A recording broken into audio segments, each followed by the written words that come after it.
Sorry bro, మళ్ళీ ఇంకో existential లూప్లోకి పోయా.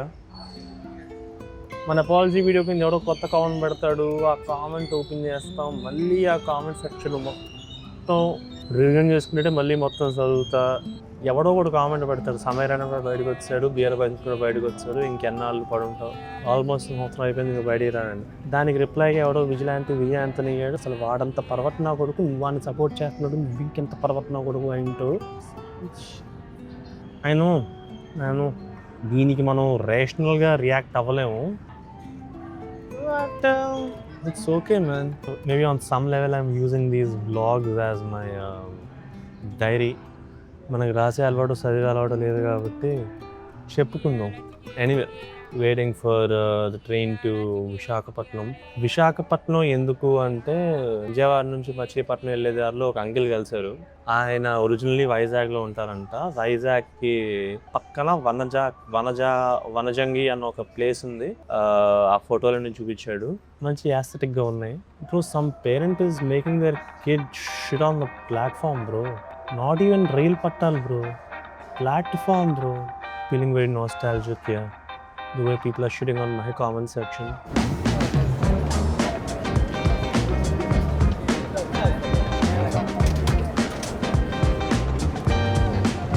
సో మనం దువ్వాడలో దిగిపోయాం అనమాట. ఇంకొక 40 నిమిషాలు అక్కడ ఉంటే ఏ పార్ట్ పని చేస్తుందో తెలియక ఫిజియోథెరపీ కూడా పనికి రాకుండా పోతానని భయపడి, ఇక్కడ నుంచి వైజాగ్ వెళ్ళాలని నాకు ఇంకా తెలీదు. Will figure out bro, will go with the flow.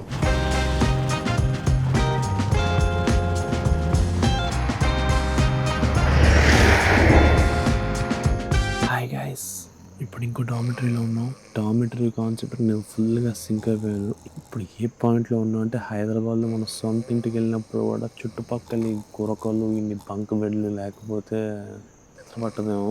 Anyway, రేపటి ప్లాన్ అరౌండ్ మధ్యాహ్నం టు సాయంత్రం మీ కూడా స్కోడ్ పాడేరు. రేపు బస్ టైమింగ్స్ అయ్యేంటో కనుక్కోవాలి. పాడేరు నుంచి వనజంగికి the trek has to be done. So I have to buy some shoes also tomorrow. అది బొక్క, but okay, I think it's reasonable బొక్క ఉంది. ఇంకేమన్నా మార్పులు చేర్పులు జరిగితే రేపు మాట్లాడుకుందాం. Good night guys.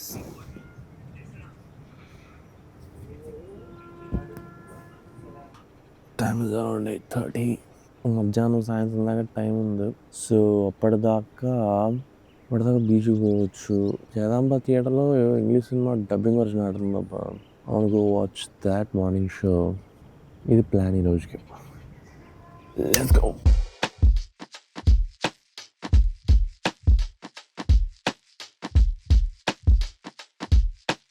నాకు వైజాగ్కి ఉన్న ప్రత్యేకమైన సంబంధం ఏంటంటే, నేను నా 10th క్లాస్ ఇక్కడే చదివాను. 2010 అంటే ఒక 15 ఏళ్ళు అయింది కదా. 15 ఏళ్ళ క్రితం నేను వైజాగ్లో ఉండేటప్పుడు వైజాగ్ ఎలా ఉందో, it's as it is bro. The feeling of Vizag is the same. ఓ ఫోటో చూస్తాను, పాట వింటాను, how you're transported to that timeline. వైజాగ్కి రాగానే you're transported back in time.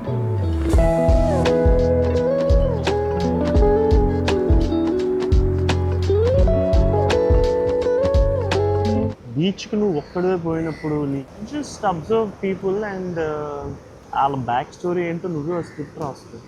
It's fun for those 15-20 seconds. It makes you feel like you know what their story is.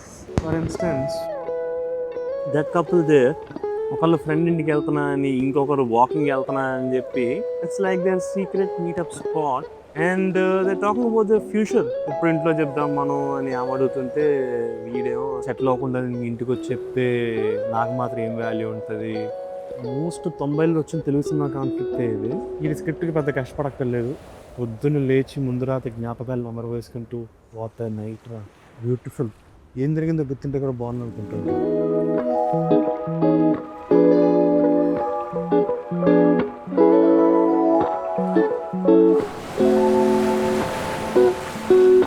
మీకు గుర్తుంటే ఈ స్ట్రెచ్లో చాలా తెలుగు సినిమాల షూటింగ్ ఇక్కడ జరిగింది. Malleswari on top of my head, and పక్కనే I've seen the location they used in Sarkar Vaaripaata. These are the exact ఆకులు. ఈ ఆకుల్నే వాళ్ళు గ్రీన్ స్క్రీన్గా వాడి వైజాగ్ని సీజీ చేశారు బ్యాక్గ్రౌండ్లో. Great yeah. బీచ్ ఇసుక దాకా వెళ్దాం అనుకున్నాను, కానీ వెళ్ళకుండానే ప్యాంట్లో ఇసుక నిండిపోయిన ఫీలింగ్. ఎంతకంటే యాస్త్రిక్ నేను తట్టుకోలేను భయ్య. కైజన్ అంటే అతిథి సినిమాలో విలన్ అనుకుంటున్నారేమో. వైజాగ్ వాళ్ళకి విలన్. వైజాగ్లో ఉన్న వాళ్ళకి మాత్రమే తెలుస్తుంది కైజన్గా ట్రామా. 10th ఇంటర్ చదివేటోళ్ళకి ఎంసెట్ ఐఐటి కోచింగ్ ఇచ్చేటోడు. In that way it makes a lot of sense to call it Kaizen rehabilitation centre. అక్కడ ట్రామా అనుభవించిన బాధితులందరికీ. Final destination 11 o'clock. Hey guys, ఇప్పుడే సినిమా అయింది, బయటకు వచ్చాను. రోడ్డు మీద కలబ్దాలు, చెప్పులు, బెల్ట్లు, తినుబండారాలు, ఇన్ని మారణాయుధాల మధ్యలో తిరుగుతున్నాం మనం. Let's hope we make it alive through this trip guys. ఏమన్నా మాట్లాడండి. అది చాలా పల్లెటూరు అండి. అది చాలా పల్లెటూరు. ఇక్కడ కూర్చోం, అక్కడ కూర్చోండి. మీకు చాలా కథలు ఉంటాయి, మీ జీవితంలో చాలా జరుగుతుంటుంది, కానీ మీరా సెలబ్రిటీ కాదు మిమ్మల్ని వచ్చి పాడ్కాస్ట్లు తీసుకోవడానికి. మీ లైఫ్ గురించి మీరు ఏమైనా చెప్పాలనుకుంటే చెప్పచ్చు. చాలా పల్లెటూరు మాది. సిటీలోకి వచ్చిన తర్వాత మాల్లో చేస్తాను. ఊర్లో జాబులు లేక సిటీలోకి వచ్చి చేసుకుంటే 4 పైసలు వస్తాయి, తల్లిదండ్రులకి ఇవ్వచ్చు. ఇలా బోల్డ్ సమస్యలు ఉన్నాయి. కానీ మిమ్మల్ని చూస్తే చాలా హ్యాపీగా ఉన్నారన్న. అంటే మీరు ఇద్దరు చాలా బాగా యాక్ట్ చేస్తున్నారు, ఆర్ మీకు అలవాటు అయిపోయింది? అలవాటు అయిపోయి లోపల ఎన్ని బాధలున్నా బయట మాత్రం ఒక దినిగా ఉన్నది. కష్టాలు వస్తుంటాయి మనిషికి, కష్టాలు రావు అని కాదు, కానీ కష్టాలు ఎదుర్కొన్నాడే మనిషి. ప్రతి ఒక్క ఏదో ప్రాబ్లం ఉంటుంది. ఫైనాన్స్ ప్రాబ్లం అనో ఏదనో, ఫైనాన్స్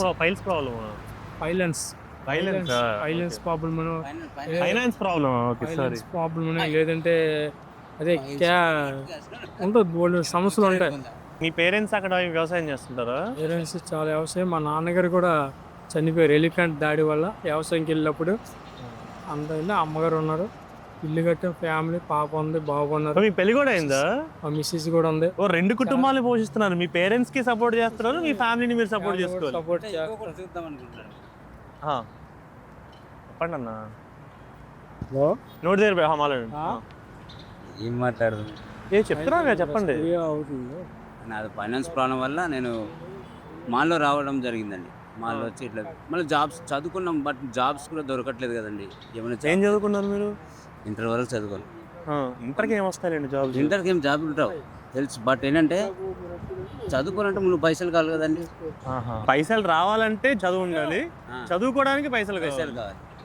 అందుకని ఇక్కడ చేర్చాము. బట్ మీ కష్టాలు కూడా త్వరలో 1 yearలో కంప్లీట్ అయిపోతుంది. అన్ని అప్పులన్నీ క్లియర్ అవుతాయి. క్లియర్ చేస్తానండి. క్లియర్ చేస్తానికి అప్పుడు 2 years తర్వాత మాల్ కూడా కొనేస్తారా? కొనేయడం కాదు, వదిలేస్తానండి. వదిలేసి ఏం చేస్తారు? బిజినెస్ ఏం బిజినెస్ పెట్టాలండి మీకు? అంటే కూరగాయలు కానీ అట్లా మనం 10 acres ఉంది సార్. హ్యాపీగా కూరగాయలు ఇలా పెట్టుకున్నాం అనుకో, హైలైట్గా ఉంటుంది. మీరు ఇక్కడ మాల్లో పనిచేస్తూ ఇట్లా షర్టు ప్యాంటు స్టైల్గా ఉండే మీరు ఇప్పుడు ఇదంతా వదిలేసి కూరగాయల దుకాణం పెట్టుకోవాలంటే మీకు కొంచెం అట్లేమి ఉండదు. ఫస్ట్ అక్కడ నుండి ఇక్కడ వచ్చాం కాబట్టి అది మర్చిపోకూడదు. రూట్ మర్చిపోకూడదు. మర్చిపోయి ఆ లెవెల్కి వెళ్ళామంటే మనం తల్లిదండ్రులు మర్చిపోయినట్టు ఉంటుంది. అంతే కదా, వాళ్ళ తల్లిదండ్రులు చేసే వ్యవసాయం మర్చిపోయామనుకో, వాళ్ళని మర్చిపోయినట్టు ఉంటుంది. మీ పెళ్ళి అయిందా? పెళ్ళి అవ్వలేదు. కానీ పెళ్ళి అయితే మీ పిల్లం మళ్ళీ గోల పెట్టచ్చు, సిటీ లైఫ్ ఉండాలి, నువ్వు మళ్ళీ ఊరి పేరేంటి? గాజలపూడికి వెళ్ళిపోదాం అంటే మీ ఈ లైఫ్ ఇది నాకు లైఫ్ కాదన్న.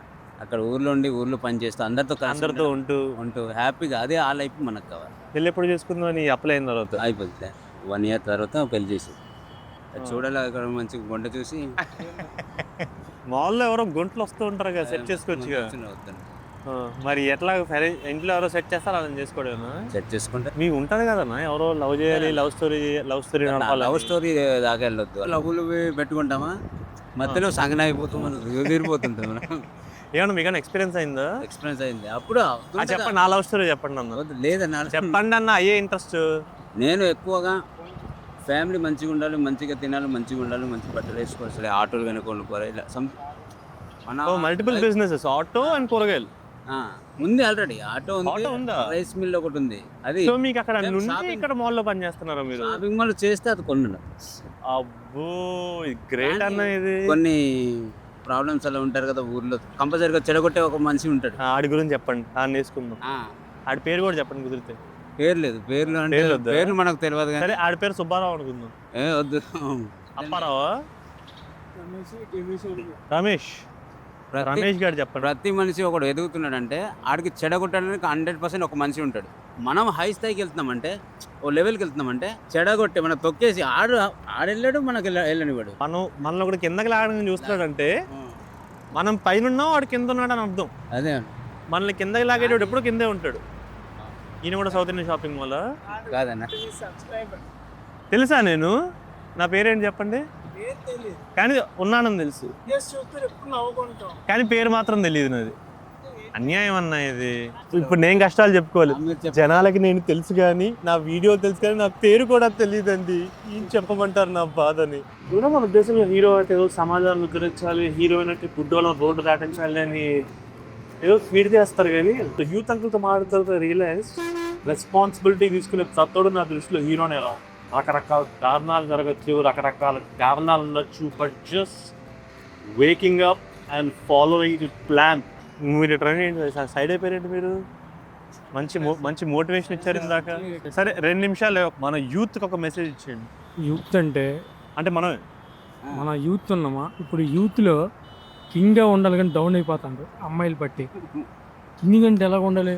Heavy work, heavy trial, heavy work, emergency జాస్ ఫార్మేట్ కంట్రీస్ నాకు అర్థం కాలే అన్న.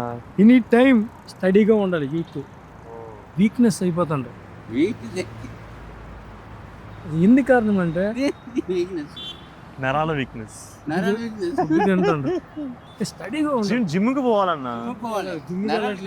మీ బాడీ అయితే బాగుందన్న, పోతుంటారా జిమ్కి? నేను ఊర్లో ఉన్నప్పుడు ఉదయం 7 గంటల చల్లిని తినేవాడు, మధ్యాహ్నం చికెను మటన్ తినేవాడు. ఇన్ని కష్టాలు ఉన్నాయని చెప్పారు, బాగానే రిచ్గానే తింటున్నారు కదన్నా. అన్ని కష్టాలు ఉన్నా సరే ఫుడ్ తినాలి. నాకు మస్తు కష్టాలు ఉంది, బట్ నేను మాత్రం ఫుడ్ కానీ గట్టిగా తింటాను. కష్టం ఉందని ఫుడ్ తినకుండా మనం వేస్ట్ అయిపోతాం. నేను హక్కులు సాధించి చూడాలి, అదే సాధించగలను అనే మైండ్ కెపాసిటీ, మైండ్ కరెక్ట్గా అది ఫిట్ చేసుకోవాలి. అమ్మాయి ఉంది, అది లవ్ చెప్పలేదు, నేను చనిపోతాను, అది కాదు ఇంకోతో వస్తుంది. అందరూ ఏంటంటే జ్ఞాపకం వచ్చుకున్న ఇది కాదు, స్టడీ ఉండాలి. నరాలు వీక్నెస్ ఉండకూడదు, నరాలు బలంగా ఉండాలి. అండ్ మన చుట్టూ చాలా మంది ఇలా ఉంటారు, మీ రేడార్లో లేనోళ్ళు. మీరు అటెంప్ట్ చేసి వాళ్ళతో మాట్లాడాలని చూస్తే they're all great stories and they're all great heroes man.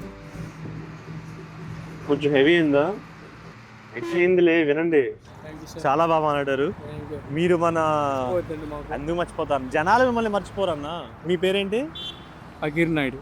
మీ పేరు? భాస్కర్ అండి. జగదాంబాద్ జంక్షన్లో సౌత్ ఇండియా షాపింగ్ మాల్కి వచ్చినప్పుడు ఫకీర్ నాయుడు, భాస్కర్ని థ్యాంక్ యూ సో మచ్ అన్న. చాలా బాగా మాట్లాడారు. అరే ఈ కెమెరా కళ్ళతో మీకు తెలుస్తుందో లేదో కానీ మా కాలేజ్ రూముల్లాగా మొత్తం మబ్బులతో కమ్మేసిందిరా ఇక్కడ.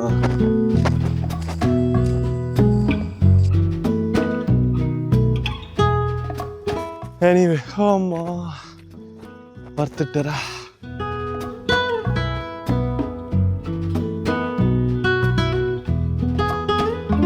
ఇట్లాంటి వార్మ్ సెటప్లో ఏమైనా ఇంటిమేట్గా ఓపెన్ అప్ అయితే బాగుంటుంది. కానీ ఇప్పుడు నేను మరీ ఓపెన్ అయితే ఏదైనా బెయిల్ కండిషన్ వైలేట్ చేసిన మళ్ళీ క్లోజ్ చేస్తారేమో. హర్షిని మైండ్లో ఎక్కిస్తున్నా, మీ నాన్నతో గొడవ పెట్టుకో, నీ పేరు పెట్టు అని.